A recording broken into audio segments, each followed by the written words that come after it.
Arizona, Colorado, Indiana, Michigan, New Jersey, Tennessee, and Virginia. Listen up. WynnBET is now live in all these states, and the excitement of Wynn Las Vegas has finally landed in online sports betting and casino play. From boosted parlays to live in-game offs on every major sport, WynnBET gives you the tools to win. Sign up today for your risk-free $1,000 sports bet. Download the WynnBET app now or visit wynnbet.com to start winning.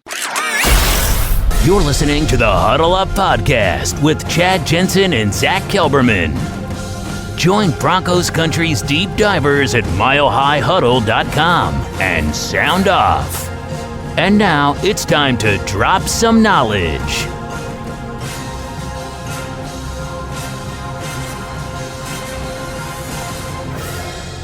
Welcome in, everybody. It's the Huddle Up Podcast, presented, as always, by Mile High Huddle and powered by Blue Wire Podcasts.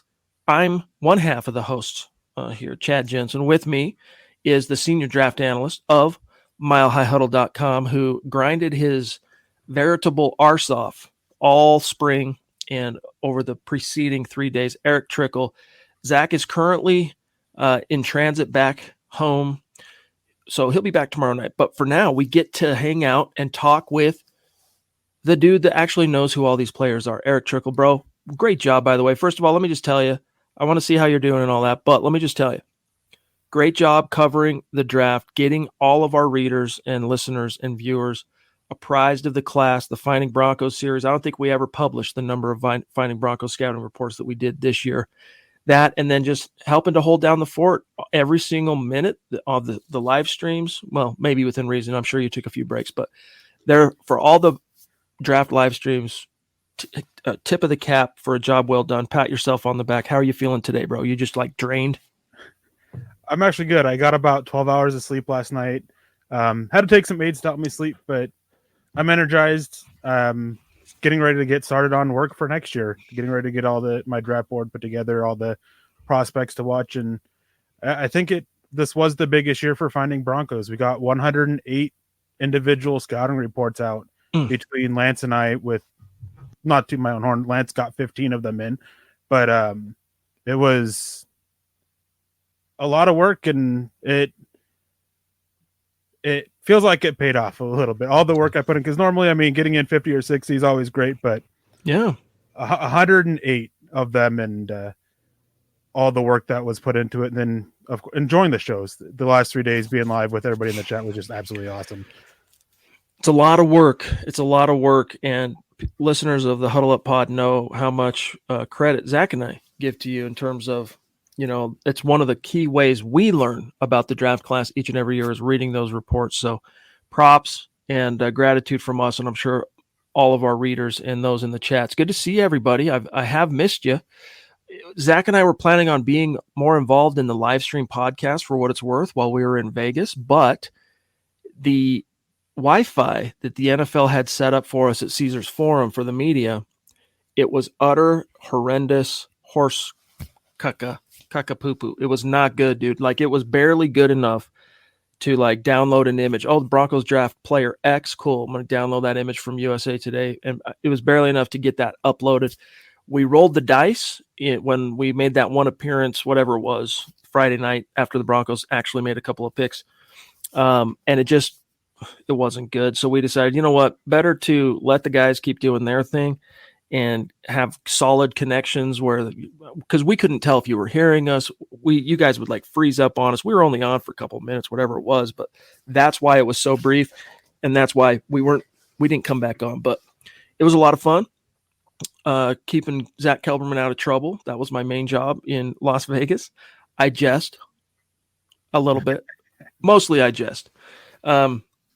It was a lot of fun, but it was great to see you guys, dropping knowledge on that. So thanks to everybody who supported that and hung out in the chat during those live streams and got to know a little bit about all of the prospects that the Broncos drafted. And I want to start with that, Eric, because I don't know, because we weren't in the live chats, it was a little bit harder for us to read the room, so to speak, in terms of how Broncos country was feeling about some of these picks. But I know Zach and I, Claude, what's good, bro? I know Zach and I, we kind of had a little bit of a really, that's what you're going to do on day 2? Okay. Well, hey, look, Nick Benito, Greg Dulcich, they both could very well end up being veritable studs for this team. But at the time, for us both, it kind of came off. We were a little discombobulated at that. What was your reaction then, and how are you feeling about it? What's up, Andrew? Thank you, buddy. How are you feeling about the team's first 2 picks this year now, in retrospect, where you've had a couple of nights to kind of sleep on it, marinate on it, work out your hormones on the issue, as it were? At the time, the rapid reaction was I wasn't a fan of either of them. Nick Benito, for me, he's got such issues as a run defender, and my style of edges, you got to be able to do both. And especially with how bad Denver was against the run last year.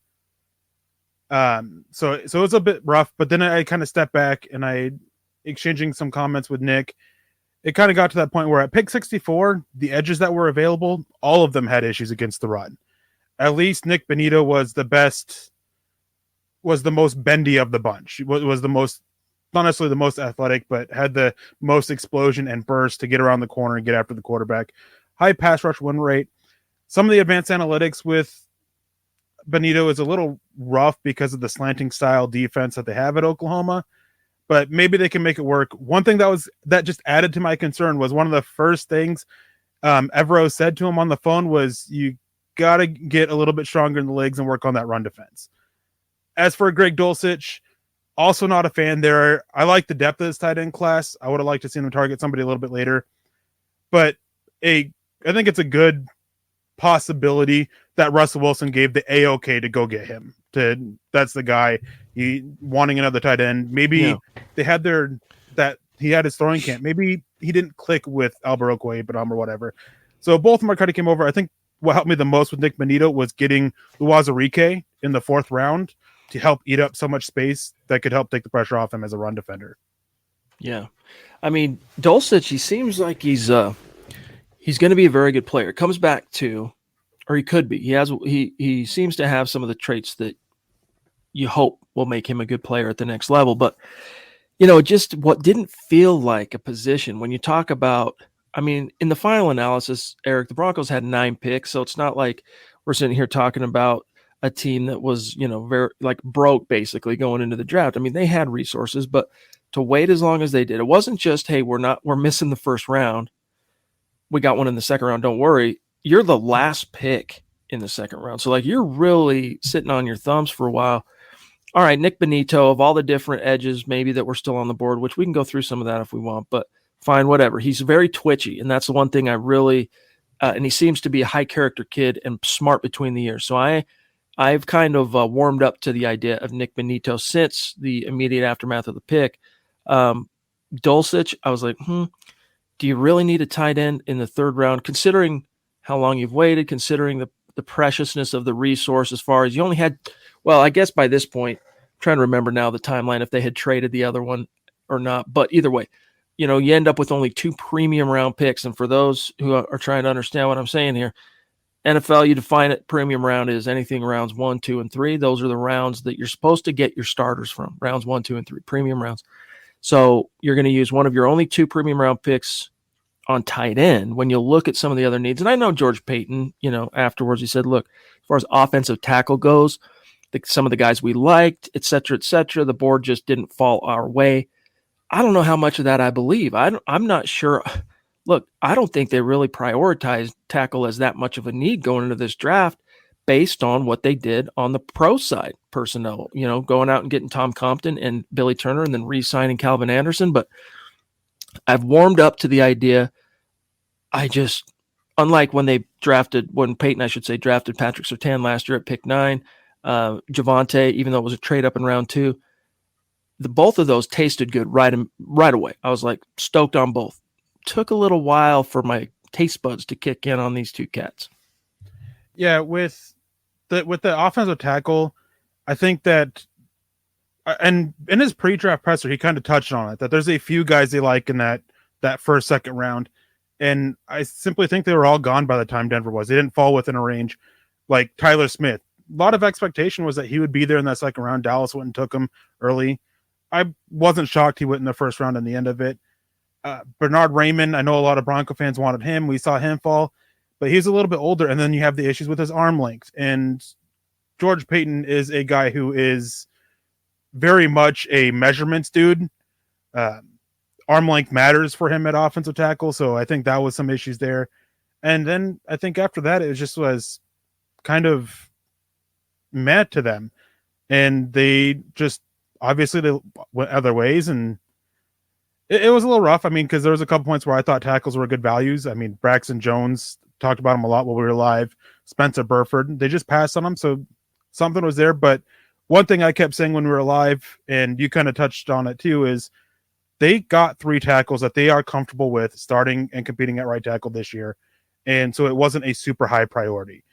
I will say one of the most interesting comments, though, after the draft that George Paton made was talking about how they started to look at a quarterback in the draft, and it just didn't happen to fall their way. Yeah. We'll come back to this real quick. Let's grab this one from Mike 5.56. Appreciate the super chat, Mike. They passed on Travis Jones. Y'all are great, though. Much obliged. Yeah, they passed on a lot of different prospects, Eric.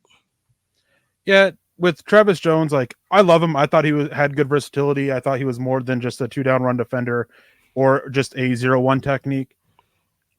My question is I don't think many teams felt the same way, which is why he fell so far.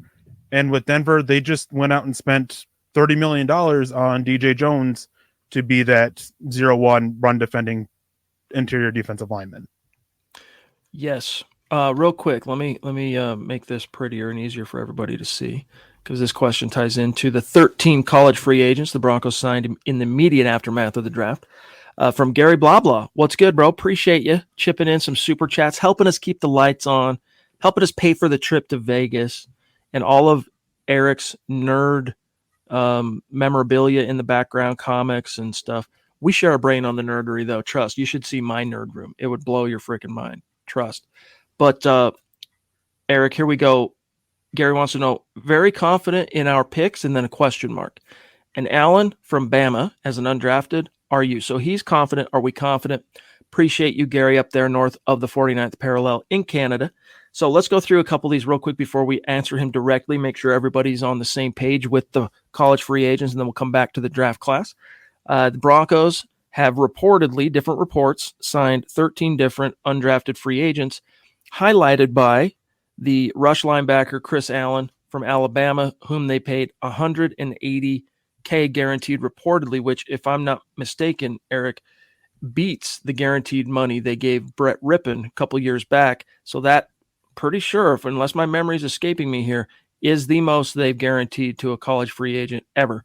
But here's your list, and then I want your thoughts. So Alabama's Allen, Buffalo linebacker Gaddafi Wright, USC linebacker Kanai Mauga, East Carolina corner Jaquan McMillan, Hawaii corner, Cortez Davis, Charleston running back Tyreek McAllister, Appalachian State receiver Jalen Virgil, Northwest Missouri State, really digging deep here, wide receiver Caden Davis, Central Florida wideout Brandon Johnson, NC State tight end Dylan Parham. Wait a minute, that's not a tight end. Yeah, there was 2 of them. There was an offensive lineman from Memphis and the NC State tight end. Thank you. Okay, so clarity there.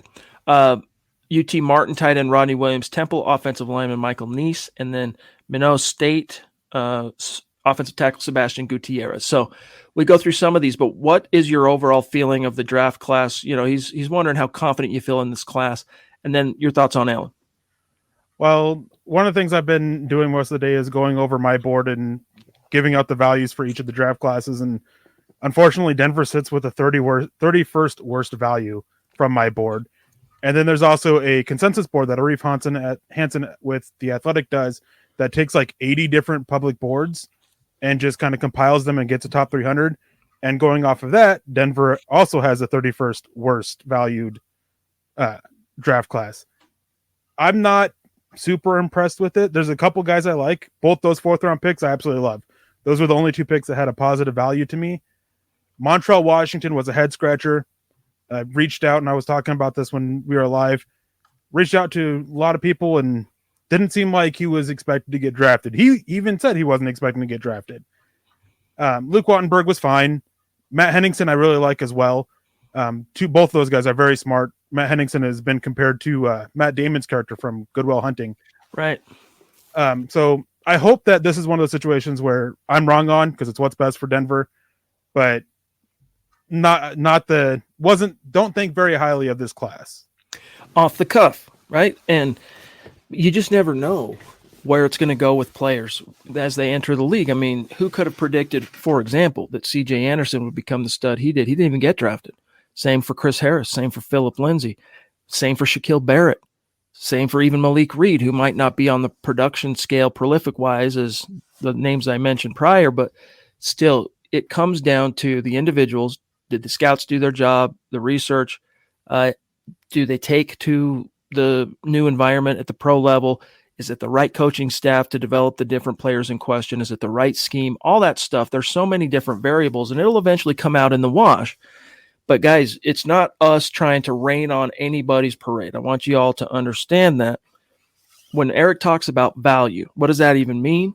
Well, look, Eric is one of these draft nerd experts. All right. When I say he's an expert, I don't just say that to make him sound cool. Like, Eric spends and has for a decade now, majority of his time as an analyst on the NFL draft, contacts networks throughout the NFL and college, just completely submerged in draft.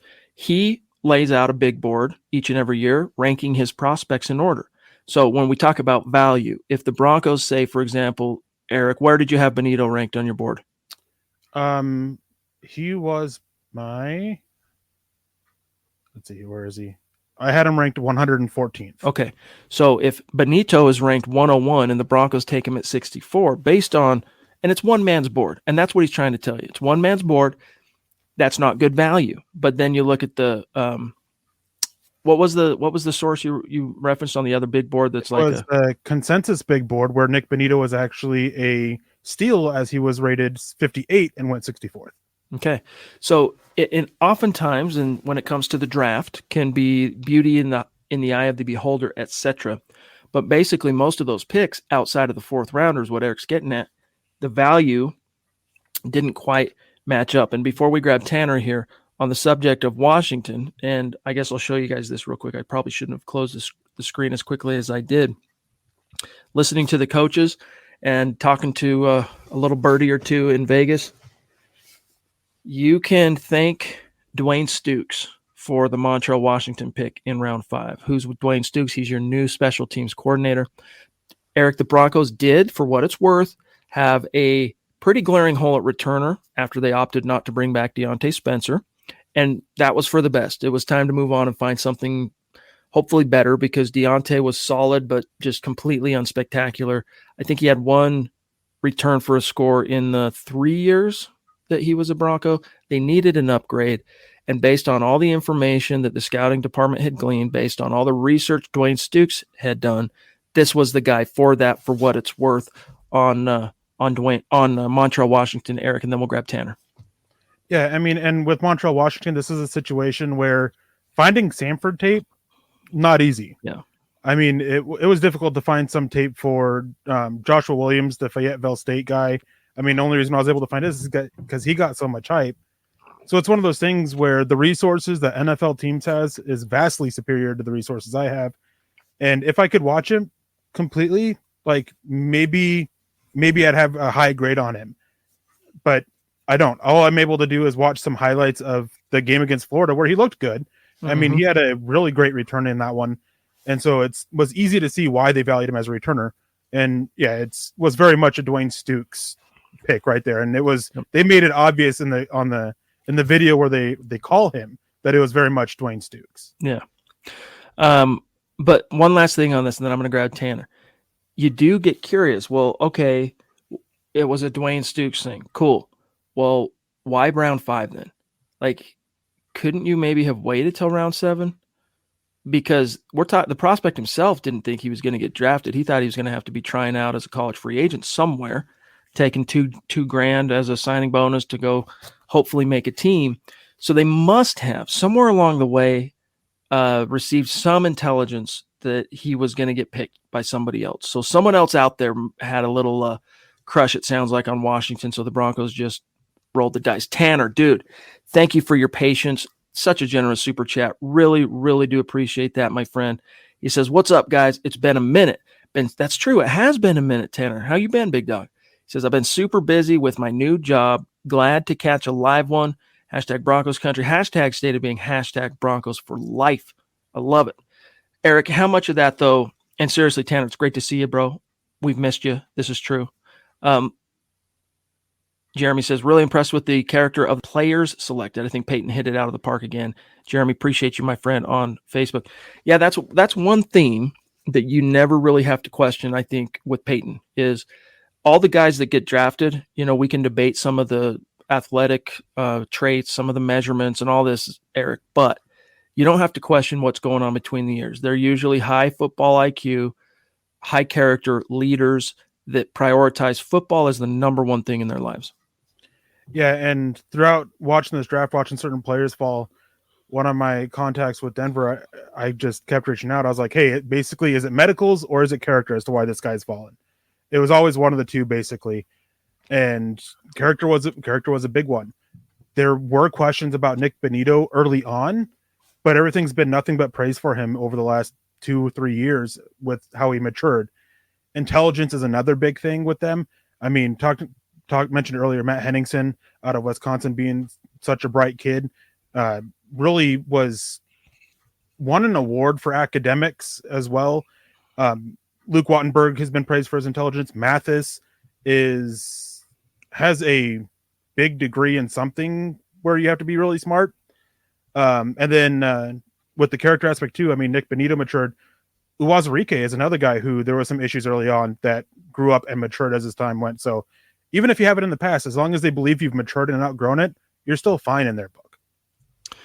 Chase Wellner, thank you for the super chat, my brother, and all the support. Always consistent. Really means a lot. He says, one of my biggest takeaways, the Broncos are higher on the options we have an inside linebacker and right tackle than some realized. Good job this weekend, boys. Much obliged.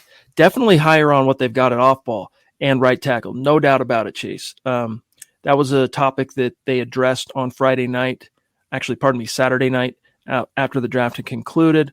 Obviously, they're feeling pretty good about Josie Jewell. They're feeling pretty good about, we'll see what happens with Baron Browning, but that whole depth chart on the off-ball side, Eric, how are you feeling about it? And as a side note, what the heck happened with Nakobe Dean? So I'm actually glad they didn't address off-ball linebacker because off-ball linebackers don't matter. And to clarify, it's not that they don't matter. It's just that they're fine there. And judging by what has been said about the defensive scheme, they're not going to be using a lot of them. There's going to be basically one off-ball linebacker on the field. And with Josie Jewell, Jonas Griffith, and they're still going to use Baron Browning there. They've made that clear. He's not full-time edge. He's going to kind of have this hybrid role between the two. And then Alex Singleton, they're fine there. You don't need a tremendous player there in the scheme you can get by, and that's something that the Rams have done for years. So not surprised. Chad Muma I thought would be an option there because there was a lot of chatter that they absolutely loved him, but they were willing to pass on him. Could have been a situation where they had a higher grade on Nick Benito at 64 than they did Chad Muma. Maybe hope that he would fall a little bit, but the Jaguars pass on that. As for Nakobe Dean, he's small. He doesn't fit the modern mold for a linebacker. You got to have height and length now. And medicals. There were multiple reports coming out of messed up shoulders, messed up back, messed up knees, messed up ankles, messed up elbows with him too. Like just everywhere, just complete multiple hits with medical red flags. That'll do it. Andrew Baker, what's good, bro? Hey, May the 4th be with us all. Here we are on May the 1st. You're going to be on the show on Wednesday. Looking forward to it, bro. He says, what's up to the Priest and DraftKings, hashtag MHH for life. Really appreciate the stars, my friend.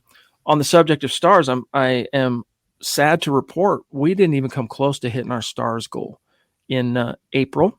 We're going to go ahead and reset that tonight for the month of May, and we're going to really juice it up. We're going to wait till Zach gets back in the saddle. Tomorrow night, we'll go through and announce what we're going to do to make everybody excited about May. But we just got off to a real slow start on the stars goal in April and just never caught up. And I think a big part of that, too, was just the hoopla hype and focus for everybody, including us, shifting to the draft down the stretch, unlike previous months where, you got a podcast every night. The live streams absolutely are a thing, but they're not a podcast. So it's just a different feel, but we appreciate everyone who chipped in. We're still going to be doing something fun for those who did contribute to a goal that was unreached. Unreached? That's not a word. Not reached in April. And we'll get into all that tomorrow night. So Andrew, appreciate you, bro. Eric, real quick, let me go through this because for so many of our great listeners and viewers, they get the vast majority of their information from us. So for those who missed it, let me just go through and read off here the actual class. By the way, Kim Becker's back. She did a great job laying out all 9 picks in a video last night. So if you guys missed that, go check it out. It's worth a watch. She's got a podcast coming of her own here to MHH that we'll be unveiling in the next week or so. So stay tuned for that. But here is your 2022 Denver Broncos NFL draft class, starting with round 2, pick 64, the edge rusher from Oklahoma, Nick Benito. And then we get down to round 3, pick 80. Greg Dulcich, the tight end from UCLA, looked in some of his picks, Eric, some of the angles, you get it just right, like Weird Al Yankovic. It's a thing. Round 4, pick 115, Damari Mathis, a corner from Pittsburgh. And Eric, if I'm not mistaken, this is one of the picks, this one and the next one, that you liked the value. Round 4, pick 156.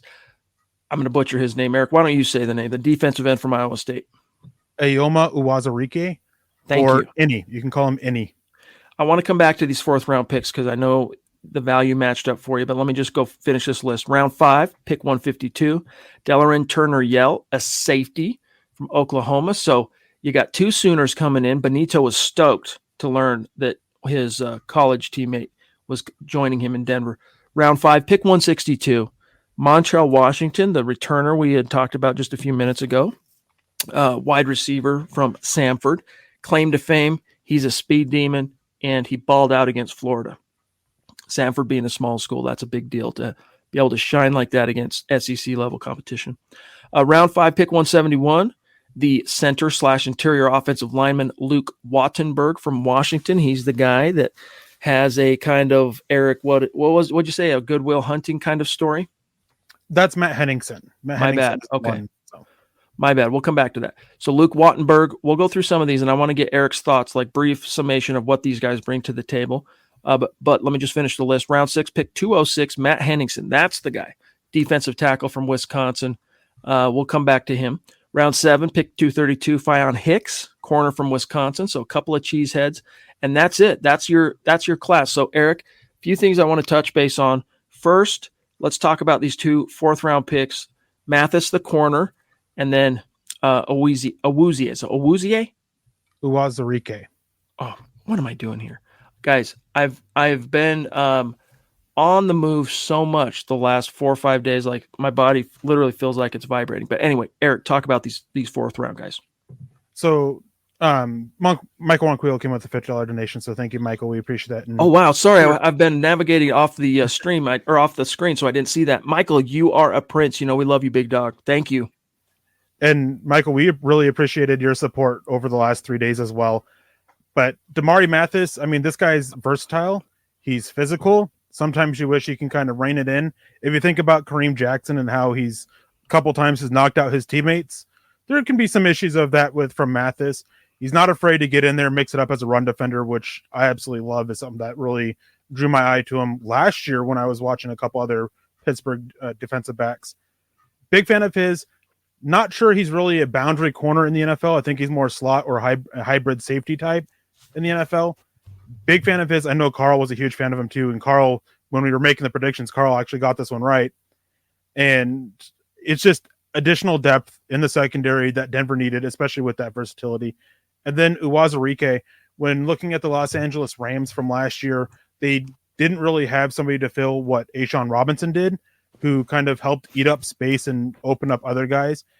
They got DJ Jones to be the inside guy, to be that nose tackle for them. Uwazurike is, in my opinion, the favorite to win that 4-eye technique opposite Draymond Jones.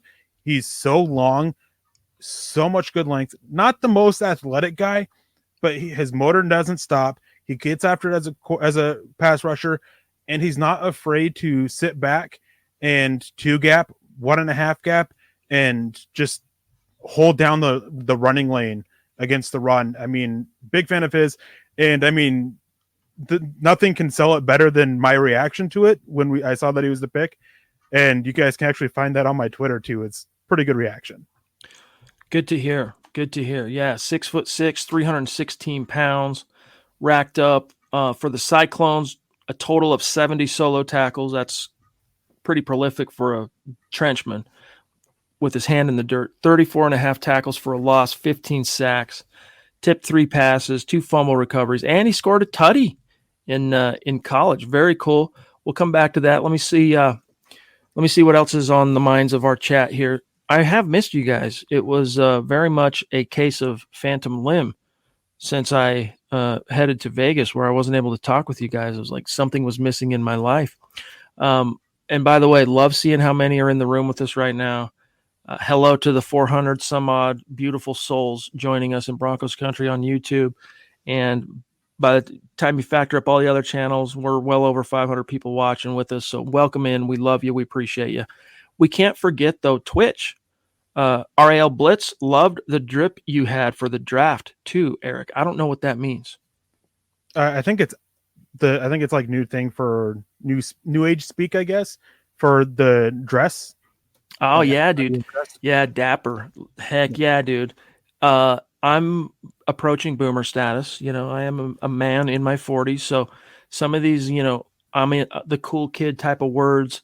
That's why I need Kelberman to interpret syntax, and why I need some of the youngsters like Trickel here on the show to help interpret for Grandpa Chad. Speaking of Chads, we got Chad Beach. What's good, bro? Evening Priest and Broncos country. Let's ride. Sounds like you're excited, Chad. Very cool. Appreciate the support, my dog. Great to see you. John Chance saying, and thank you, buddy. I still, much respect. To rock a stash like that, first of all, God gifted you with a beautiful man stash, okay? But to rock it with such aplomb, tip of the cap. I like Turner Yell. He's a thumper, says John, and a dog. Your thoughts, guys? Also, thanks for the live draft content. I listened to you while at work in the hospital. Very, very cool. Eric, a thumper and a dog. You said he projects more as kind of a, for lack of a better term, maybe like a dime backer, like a guy that can get in there and mix it up, more of a safety really than a corner. I don't know. Talk about Turner Yell for John here. Turner Yell's a little on the smaller side. I think he's like 5'10", 5'11". One of the things that stood out watching it is that watching him and listening to one of the scouts was interviewed about it, and he mentioned his range. He can be a single high, and he can. And I like him more down playing in the slot as another one of those safety nickel options, that one of those types of hybrids. But he's definitely got range, and gonna often reference what they did with and the Rams did, because Evero was there as the secondaries coach for so long, passing game coordinator last year. He's used small guys like Turner Yell, similar builds like his, so frequently that I think that they have a role to get him out on the field at least a little bit this year as kind of this hybrid type player. Real quick here, we got to grab this comment on Facebook from Rodney. Appreciate you, Rodney Garcia. He says, good evening, Chad, Eric, and Scott. After seeing what we got in the draft, all I got to say is, in Paton, we trust. I'm excited about our draft picks. And on a good note, we got one from the Colts next year. So, Eric, talk about that. Paton wanted to. He mentioned in post-draft presser that they're hoping to maybe stockpile a little bit more than they were able to, but they were super stoked that they came away with an additional third-round pick in 2023 and still was able to make 9 selections. Yeah, I mean, they traded the 96th overall pick, which was the 32nd pick of the third round. And so, I mean, that third round pick, at the very least, it's going to be the 32nd pick of the third round. For a year later, that's where they only had 4 picks going into it. It was great. It was my favorite move at the time on day 2. Being able to get that third round pick and 179 for this draft, like, fantastic. Loved it. And I don't think they're done. I think that we'll see come training camp. I think we'll see multiple moves of trading away some players who they're fine or have replacements for. like a Malik Reed, like a Mike Purcell, to get even more additional 2023 draft cap. Malachi Martin jumping in with a super chat. Thank you. Appreciate you. What undrafted free agent will make the roster? Eric, who do you like of the 13 we've heard about up to this point? Whose odds? Obviously, the one they paid 180 G's to is probably the guy with the best odds just by virtue of the skin in the game. But anyone else that you'd like to mention? I mean, Chris Allen obviously stands out, not just with that. I mean, he's a great player. The issue has always just been health. If he had been able to stay healthier at Alabama, I mean, you're probably hearing his name called top 150 at the very least. My favorite guy, though, is probably the corner out of East Carolina, Jaquan McMillan, or the Appalachian State receiver, Jalen Virgil, who I actually like more as a returner than what little I've been able to see of Montrell Washington. Hey, I also got to tip my cap to this Christopher Allen. I mean, remember DeMarcus Walker's Twitter handle, Living Legend 44, whatever it was? This dude's handle is Allen_greatness. Hey, you got to believe it first. Before it can be, you got to believe it. And then if it's to be, it's up to me. Got to love it. Got to love it. I love the mentality from this guy. It'll be fun to see how he holds his own. Yeah, and as I said, it's just going to be health. That's going to be a thing. I really like it. And talking on the pod, I mean, Carl was one that kept talking about maybe with the 7th round pick, they'd look his way. And we all felt that covering it, and we talked about it multiple times, that they still needed to add another edge to the room and just help shore up the bottom of the depth chart there. And with how hesitant they were to put that tender on Malik Reed, signs are pointing that he's definitely on his way out.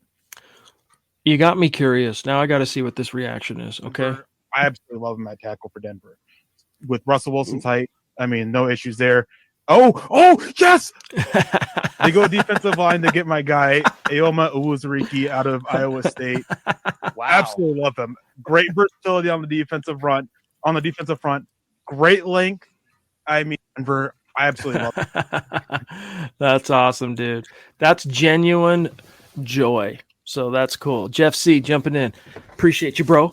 One of our longtime Super Chat superstars here at MHH. He says, here's the good news. We got a quarterback. There will definitely be some picks that work out. I can also tell the coaches are energized and strict. They're about ball. No doubt. I'll tell you what, man, that Dwayne Stukes is an imposing cat. And not in like I guess it is actually kind of in the similar way of a Bill Collar, where Bill Collar might be this loud, grating. If you've ever seen Full Metal Jacket, the drill sergeant for the first half of that movie that's just constantly wearing on Private Pile or whatever, that's basically Bill Collar. That's Bill Collar. And people either take to it and like it, or they rebel against it and it doesn't work out. And even those that initially rebel against it, eventually they come to appreciate it.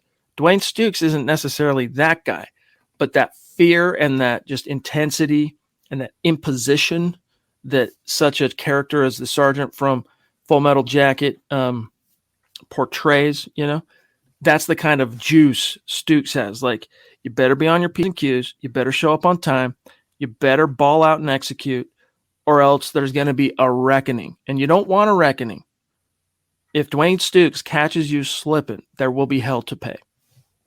Yeah, and one of the other coaches, too, that the interviews I've been able to watch of his, the guy who replaced Bill Collar, Marcus Dixon?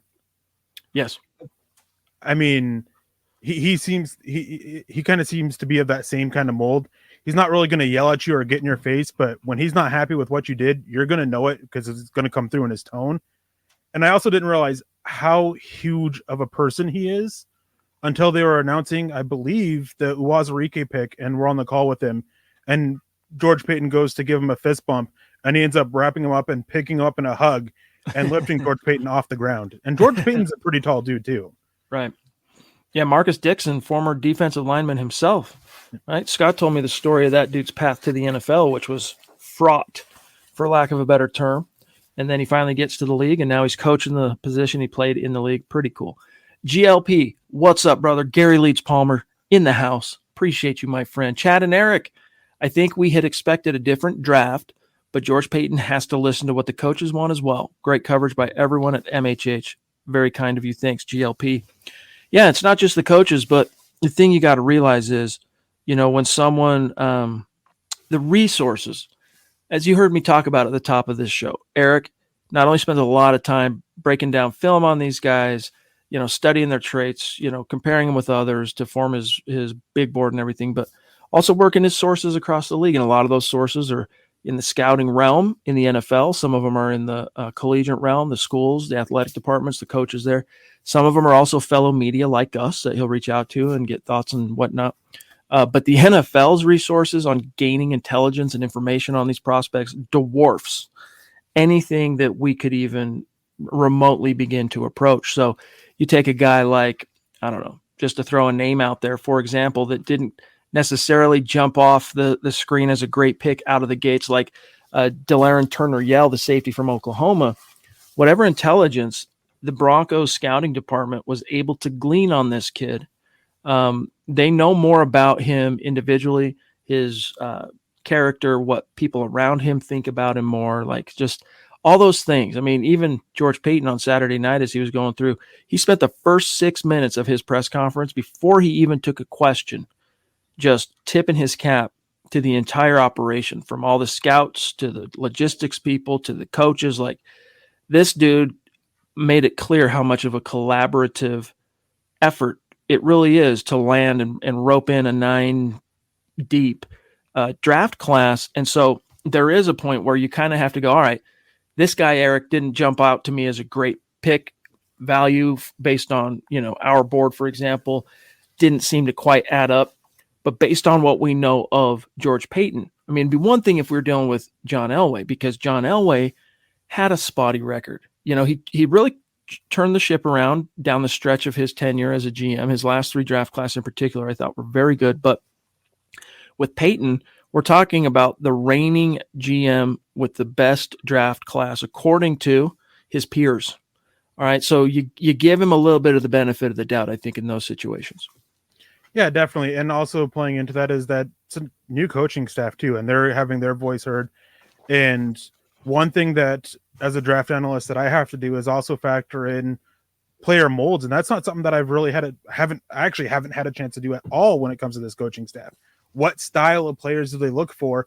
We have some idea now with George Paton: athletic, smart, good character, pretty much clean medicals, pretty standard stuff there.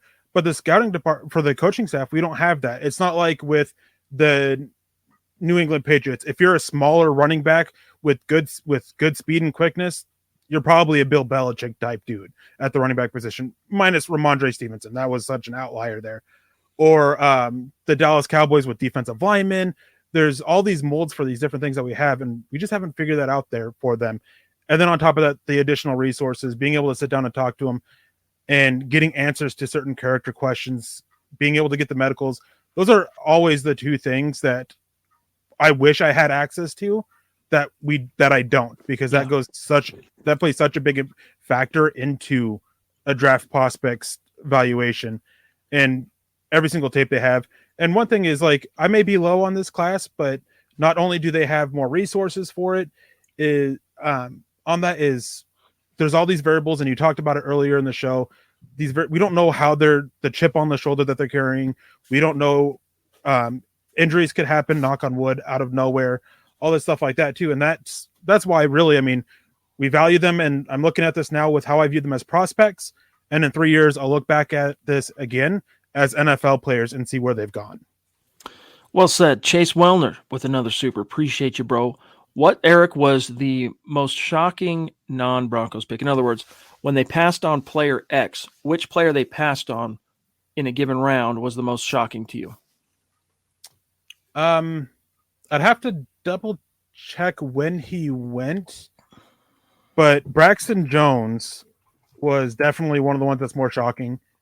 And I think they passed on him with one of their 5th round picks too, which is what just made it even more shocking. Is, all right, I could kind of understand a little bit passing on him in the 4th round, but once you got to that 5th round, that was a little rough. And I think they ended up taking, I think they had 2 picks actually before him.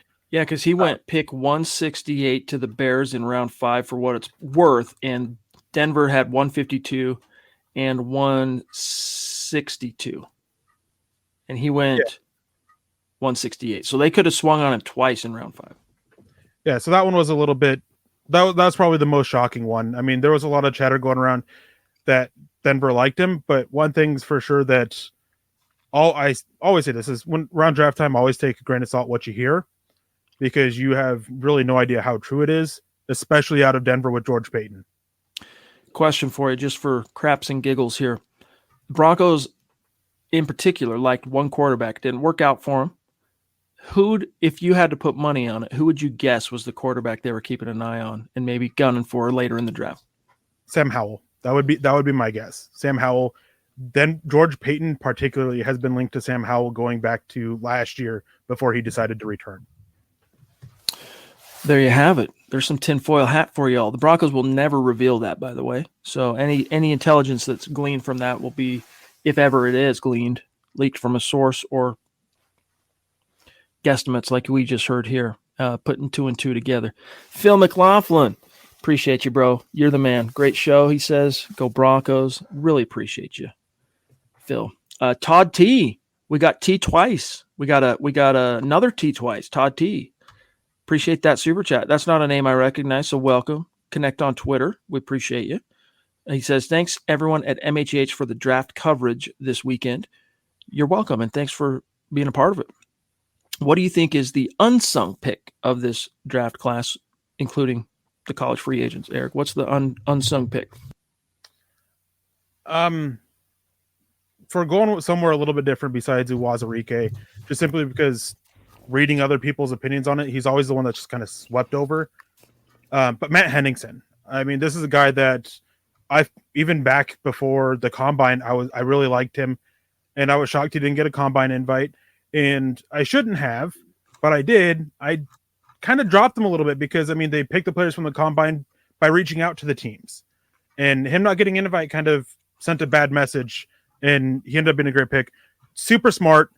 At times he was hard to focus on in college because, I mean, one of the defensive linemen that plays next to him is absolutely tremendous. But, I mean, he can get after it. His motor runs nonstop. Technique is solid. Not the most athletic guy, but, I mean, he's just a baller. He's a football player. He's bright. If he doesn't make it as a player, he's got a bright future as a coach. Yeah, it says here from Luke Patterson's news report when the Broncos made the pick on Henningsen. Again, this is the guy compared to Matt Damon's character in Good Will Hunting. Henningsen was also a 4-year honor roll student that was in the National Honor Society and became the first Wisconsin walk-on to start a season opener since 1990. So this dude's got some chutzpah. This dude's got some, he can he's a self-starter, let's put it that way. Very driven individual. Measurables, he's 6'3", 289 pounds. Eric, what would be a pro comp for this kid as far as just measurables and traits? I have to think on that, but also one thing with Henningsen is that not long after he was drafted, he tweeted out a picture of him when he was younger in a Champ Bailey jersey. As well. So that's always an added bonus. Pro style comp. I've seen a lot of people mention Derek Wolfe, and that one just seems, for lack of a better way to put it, a little lazy to me and not really accurate. I mean, Wolfe was a high motor player, but Henningsen doesn't seem to have quite the same strength and seems to have a little bit more explosion.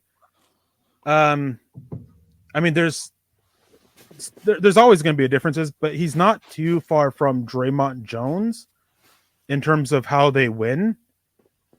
Which is one reason why after they made the selection, I mentioned that this could be a pick for a little bit of insurance after the season if they don't get Draymond Jones extended.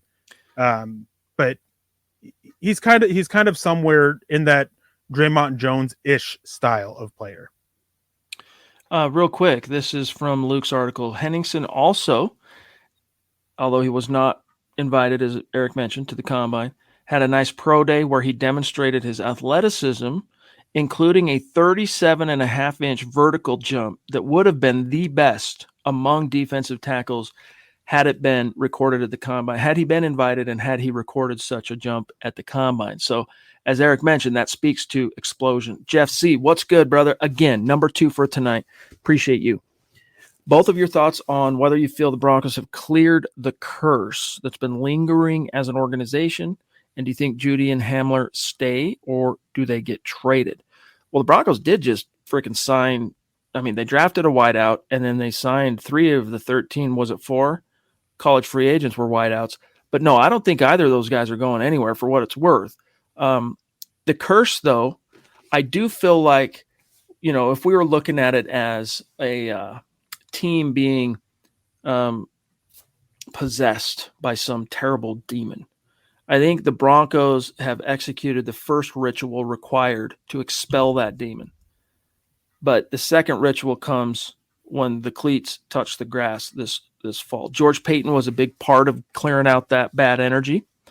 Getting rid of Vic Fangio was a big part. And then, of course, Nathaniel Hackett as a breath of fresh air coming in with just a completely different energy, complete different philosophies, and just overall expertise being more on the offensive side. And then the cherry on top being Russell Wilson. And it feels like it's going that way, Jeff. It really does. It really does. And I think barring the injury bug taking a big bite out of this team, yeah, I'm pretty confident that by the time we're looking back on this coming season in retrospect, so a year from now, we're going to be answering that question with zero doubt. Yeah. Injuries are always rough because, it's just sometimes it's just a freak play that happens. Sometimes there's something with the body type, something wrong with the technique, a lot of issues there. As for trading Judy and Hamler, I don't expect anybody to get traded before the season. Maybe a team desperate for a wide receiver comes and throws something for Jerry Judy. Maybe they bite on it by then. I think the earliest we'd see either of them traded, though, is just right around the trade deadline. Most likely one of them gets moved after the season, though. We got one here from Huero. I got one from RAL Blitz again on Twitch that I want to grab.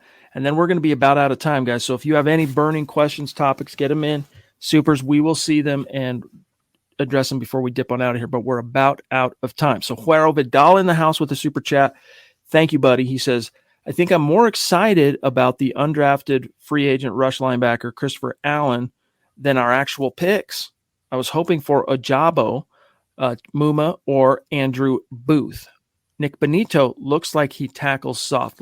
Yeah, Nick, and that's one thing, too, that, dang, Michael Ronquillo throwing down tonight. Bro, before I finish my thought here, Michael, I just got to tell you, thank you, dude, seriously. Thank you so much from the bottom of both of our hearts. That means the world to us. You know that, dude. Thank you so much. It really does help keep the lights on here. That's not just something that we say. We wouldn't be able to be as comprehensive with our podcast and the stuff we do on a 7 days a week basis without support like that from you and everybody else who does, out of the kindness of their hearts, choose to support us through super chats and stars. So thank you so much, my friend Eric. Michael Ronquillo is just Hall of Famer. Yeah, Chad hit the nail on the head. Everybody's support we appreciate, and you, Michael. Last few days, week in, day out, week after week, just constant support and everything, and always sharing your new MHH gear that you get on Twitter and everything, man. You just support us in every single way, and we really appreciate that. What I was going to say, though, to finish my thought on Benito, because Huero, I'm not going to forget about you, Doc, is even George Paton. You mentioned the phone call, and then even George Paton in the presser said, look, he's got to get stronger. And then as you get stronger, you build more mass, you get more strength. As long as you're being taught the correct technique by your coaches, the idea is you become a more physical presence on the edge and become more reliable as an edge setter and as a run fitter, patrolling the edge like that. Right now, like if the Broncos had to play football tomorrow and Nick Benito is signed and he's on the grass with the Broncos, he's strictly situational pass rusher until they can get that coached up and get that strength built up. Look, these teams, Eric, these schools in the Power 5 conferences, they don't lack for resources, but at the same time, there is a difference in terms of strength, conditioning, nutritional focus, and expertise that comes when they get to the NFL. So I have little doubt that within a reasonable amount of time, Nick Benito is going to get stronger. He's going to get bigger, especially from the waist down. And he'll get the right technical instruction, I think, to eventually be more of a presence against the run. But that is his knock right now. Yeah, he definitely has to add a little bit more mass to his lower half. He's very thin thighs, very thin legs. There's a picture of him getting interviewed with Mike Kliss, and I'm fairly certain Mike Kliss's thighs are bigger than his. Very concerning with Mike Kliss's age. Not saying he's out of thing, but I mean, he's not a football player. And then with Nick Benito, part of his issues really stem from that base, from that trunk he has. He doesn't have the strength or the power to get there and connect with the running back and then not have them run through and sustain his base and drive through. Just really lacking power. His upper body strength, I question how much he can improve. I don't think he's got much more room on his frame, but he can definitely spend multiple days in the gym doing leg day. Yeah. The player that he'll be even a year from now, Nick Benito, I think will be leaps and bounds beyond what the Broncos are getting day one as a ball of clay. So give him a little bit of time. And if things work out the way Denver hopes in terms of the salary cap dollars they've invested in Randy Gregory and Bradley Chubb, then they'll have the time to develop Nick Benito without pressure of needing him to make a sizable impact as a premium round pick. All right. Two more. We got one from RAL Blitz and then George Fox jumping in late. Then we got to go. Blitz says, what's the chance of Luke Wattenberg dethroning Lloyd Cushingberry, Eric, and becoming the starter? Because it did seem like that was a shot across his bow. It very much was. So there's been some stuff going around through the grapevine that front office and coaching staff, they want to make the switch to Graham Glasgow. There's some issues with that with his height. They don't want to, cloud the middle of the field there for Russell Wilson because Russell Wilson is so short. Mm-hmm. They really want to improve there. There's been some rumors that they were eyeing multiple interior offensive linemen. They brought some in for visits. Cole Strange went earlier than expected. Cam Jurgens went earlier than, from what I've heard, Denver expected. Dylan Parham, they just missed on with the Raiders taking him, I think, at pick 90 in the third round. But Luke Wattenberg, from what I've gathered, was viewed widely as the last center that could be a day one starter. He's just so smart, good movement skills. Ran a slow 40, but that 10-yard split was great. And that's definitely a thing of, yeah, all right, we're looking at you to compete, if not start right away. Hackett said he loves how quick he gets off the ball. So what that means from a run blocking perspective is you talk about his 10-yard split and that short area explosion for a big man. That's something the Broncos like as a skill set. And frankly, anything relative to explosion, Eric, twitch, athletic, nuance, Cushingberry has been wildly underwhelming in those areas. All right, last one, then we got to go from George Fox. Thank you, buddy. Good to see you. It was a good draft because of all the work the team of MHH did. Thanks from Southwest Florida. You're so kind, brother. Appreciate that. And also shout out to Julio Rosa jumping in, saying hi from Wilmington, Delaware. It's good to see you. Glad that you checked in. We appreciate that. Broncos country is not a geographic location. It is, in fact, a state of being. It is wherever you are. And in Julio's case, he's in Wilmington, Delaware. Reminds me of Wayne's World when they do that green screen bit and I'm in Delaware. Dude, you never watched Wayne's World? Never seen it. I'm dating myself. It's Scott Kennedy's favorite movie all time, for what it's worth. I mean, I know I'm betraying, some inside baseball stuff here, but Scott Kennedy loves him some Wayne's World. I'm just kidding. I have no idea if Scott does, but anyway, Delaware, shout out. Guys, we got to dip on out of here. Thank you so much for joining us.